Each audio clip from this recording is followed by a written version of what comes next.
எத்தனை news paper படிச்சிருக்கீங்களோ? நெல்லையில் மாடுகள் தொல்லையால் விபத்துக்குள்ளாகும் முக்கிய ரோடுகள், சுற்றால அருவிகள் தண்ணீர் ஆர்ப்பரிப்பு, சுற்றால பயண கூட்டம் அதிகரிப்பு. நான் உங்களை விட சூப்பரா படிக்க பாருங்க. நான் படிச்சு நீங்க பார்த்தது இல்லையா?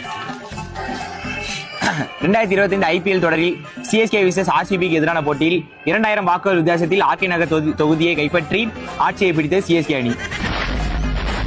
தேனியில் ஊருக்குள் உலாவி வரும் சிங்கங்கள் ஆட்டு மந்தையில் நுழைந்து கொடூரமாக புற்களை வேட்டையாடுவது மட்டுமல்லாமல் ஆடுகளை நோக்கி கொடூரமா சிங்க பயலுவலா என்று கூறியுள்ளது. சிங்க பயலுவலாகி சென்னை சைதாப்பேட்டையில் பெய்து வரும் அதிக கனமழை காரணமாக இங்கிலாந்து இளவரசி ஈஸ்வரிக்கு இரட்டை ஆயுள் தண்டனை. எதுக்கு? அங்க ஆயுள் தண்டனையா? என்னங்க எனக்கு ஒண்ணுமே புரியல. சரியான அதாவது வாய்க்கு வந்தபடியெல்லாம் பேசப்படாது. எதா இருந்தாலும் நியாயமா பேசணுமா இல்லையா? சகாரா பாலைவனத்தில் வெப்பம் அதிகமாக உள்ளதால் சுனாமி வரக்கூடும் என வருமான வரித்துறை அறிவிப்பு.